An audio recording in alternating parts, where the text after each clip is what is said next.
What's up, football fans? Welcome to a Tuesday episode of the Call Sheet Daily Podcast. I'm your host, Kevin Smith, here at the Fans First Sports Network. Very interesting topic today as we look forward to Wednesday night's NFL, or I should say NBA draft.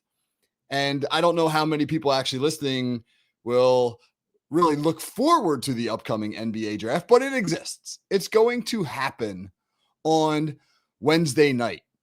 And there is a really interesting scenario playing out surrounding that draft that could have significant ramifications for the NFL. What is that situation? How could it impact the NFL? Let's dive into that subject today.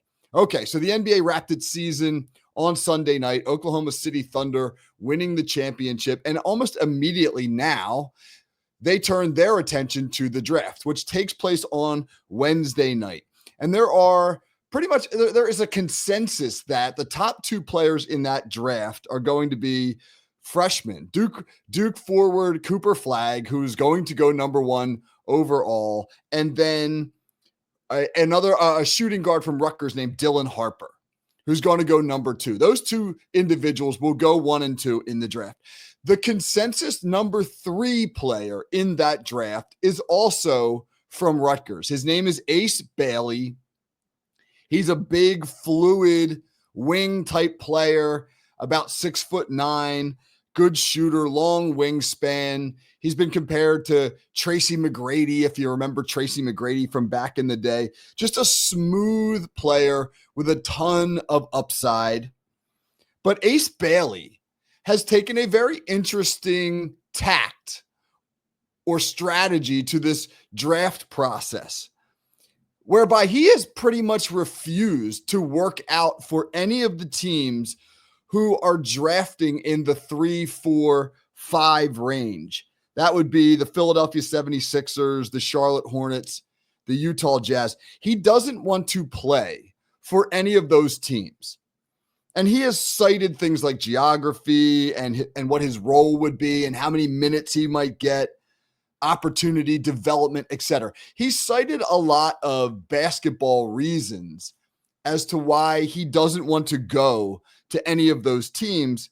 And instead, he would prefer to be drafted by a team like the New Orleans Pelicans. They draft number 7, or his prime target, the team he really wants to go to, the Brooklyn Nets, who draft number 8. And so Ace Bailey's team, and this is now a phrase that we have to get used to when we talk about college athletes. He has a team around him, and that team has advised him not to take workouts with Philly, Charlotte, or Utah. And again, what is the hope? The hope is that either those teams will pass on him in the draft and he will slide down to the 7 or 8 range, or that one of those teams, knowing that he wants to play for them, will come up, will trade up for him. The trade up scenario would really benefit Ace Bailey because then he could still be drafted, say, conceivably by the Sixers at number 3, but Brooklyn at number 8 can come up and get him. He'll still be paid like the number 3 overall pick.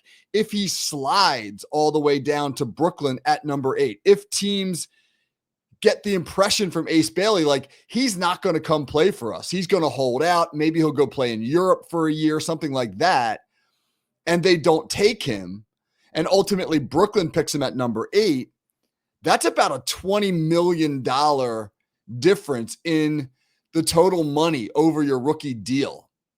If Philly drafted him at number 3, the guaranteed money in his rookie contract would be about $50 million.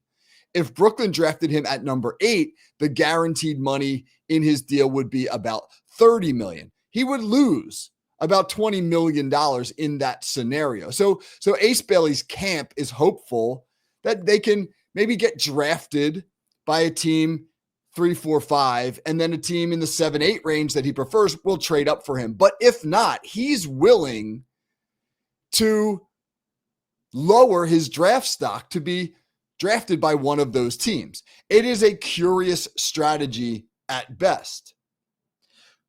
But is it a stupid strategy? And what does it say about the draft process in general, whether we're talking NBA or NFL?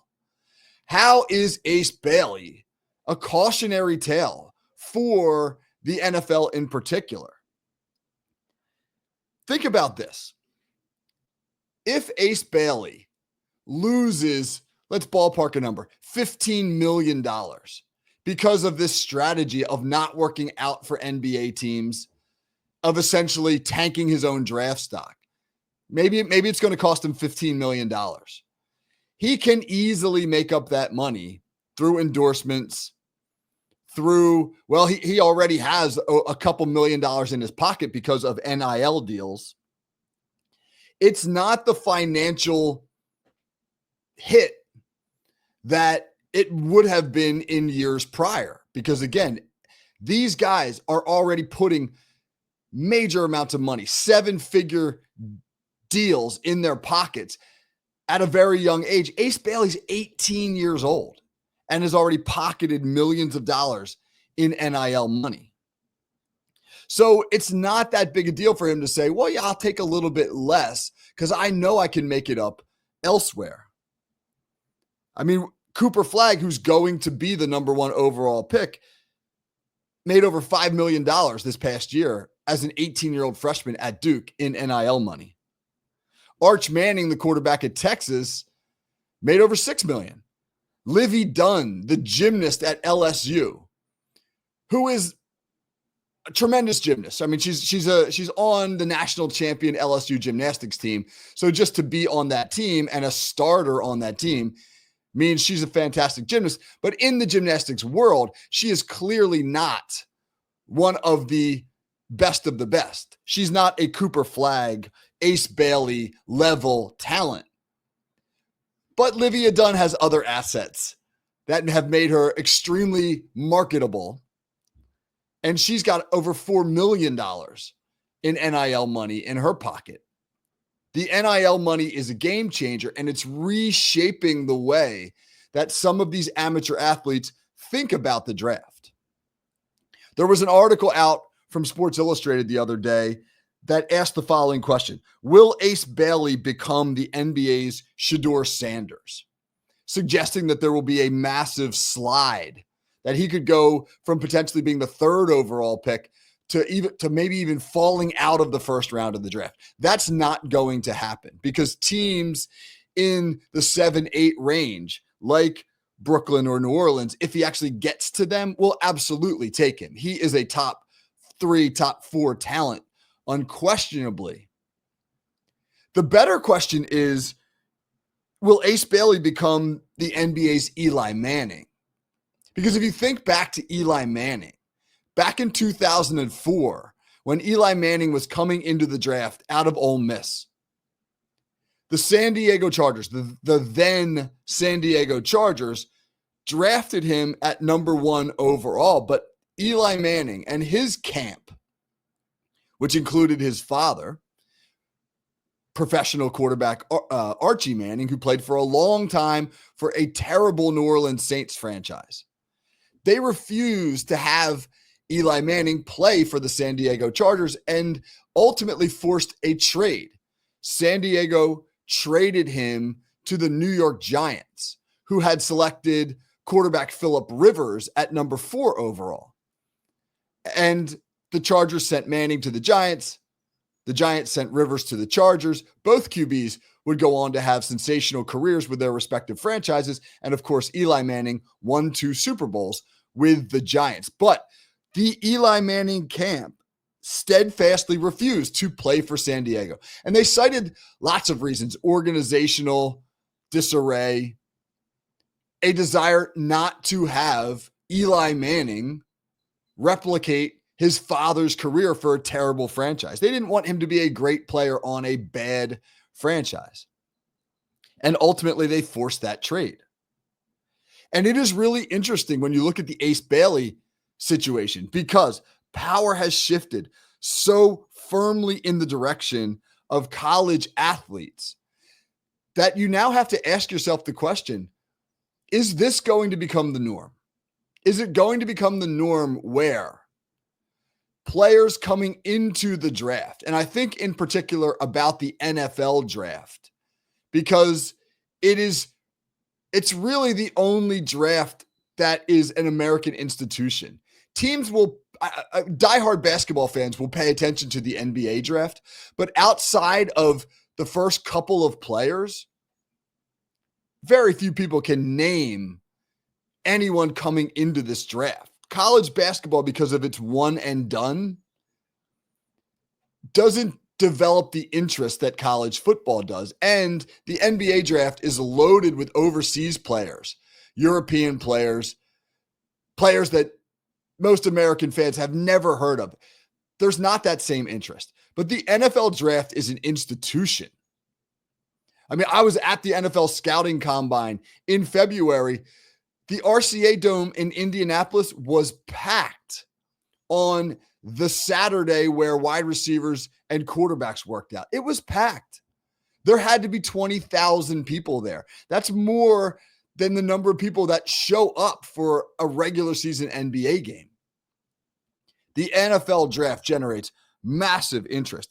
And I am beginning to think we may be moving towards a breaking point with the NFL draft where the players coming into that draft begin to accumulate enough power to dictate where they're going to play.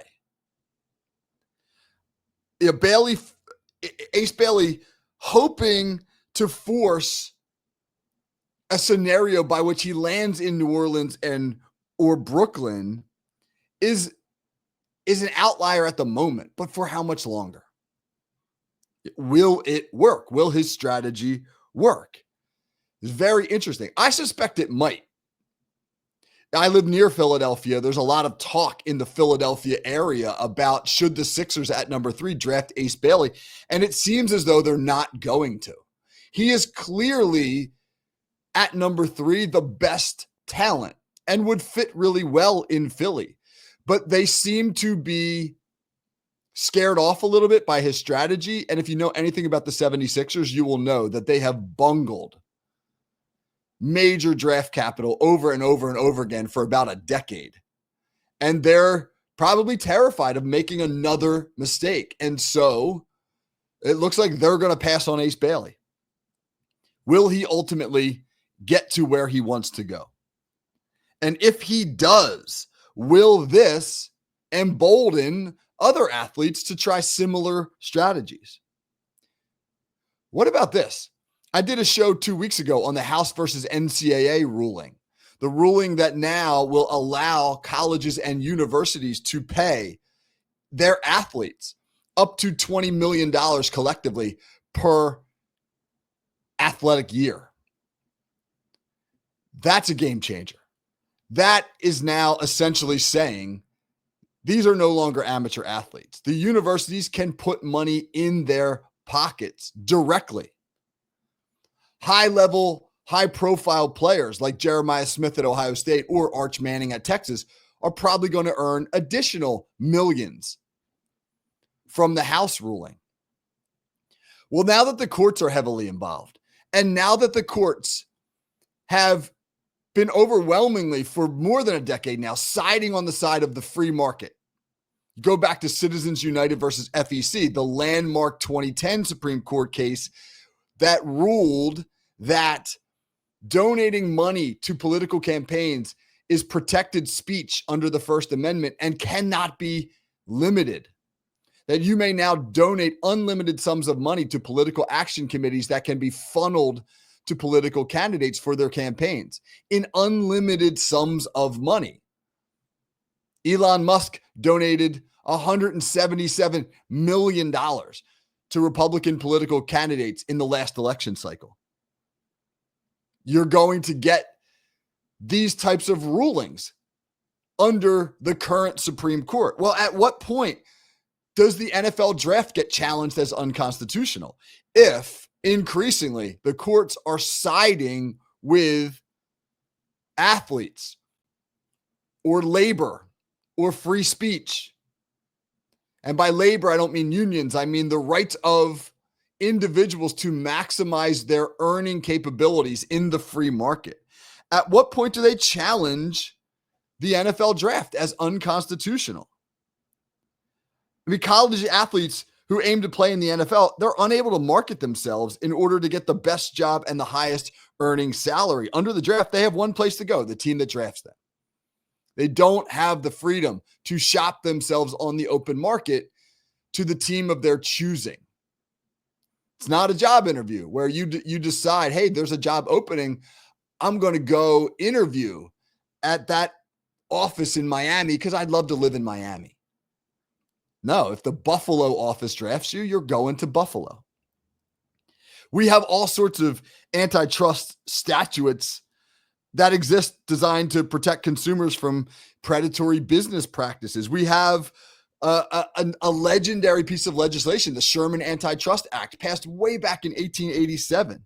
And it states, I'm going to read from it right now. It states, the Sherman Antitrust Act, Section 1, 1887, quote, every contract in restraint of trade or commerce among the several states or with foreign nations is declared to be illegal. Does the NFL draft, quote, restrain trade or commerce among the states by denying the worker, in this instance, the athlete, the right to go play where they want? Is it a restraint of trade and commerce by allowing owners to suppress salaries and really allowing owners to control the labor? As these athletes gain more and more power through NIL, through rulings like House, with the understanding that the courts have ruled in Citizens United, etc., on the side of free speech and the free market. I mean, what does this mean for the NFL draft? Is the NFL draft, as we currently know it, an endangered species? I'm beginning to wonder that. It will be very, very interesting to see how all of this plays out with Ace Bailey tomorrow night, Wednesday night, as the NBA holds its draft. Because again, he is unquestionably one of the top 3 or 4 players in the draft, but he may slide down because he has made it clear that he has preferred destinations. And if he can orchestrate his landing spot, will that have ramifications down the road, in particular for the NFL draft? Stay tuned. Very interesting stuff. All right, that is our Tuesday show here at the Call Sheet Daily. Join me tomorrow for Whiteboard Wednesday. Really interesting guest, Jim Melody, head football coach at Cedar Creek High School, powerhouse high school. Coach Melody led them to a 14-0 season and a state championship just a couple years ago. Cedar Creek has produced current NFL players, Bo and Max Melton. It is a really talented and successful program.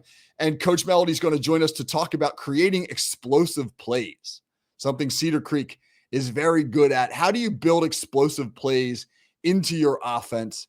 That's going to be a great conversation. So until then, have a great day, everybody. Take care.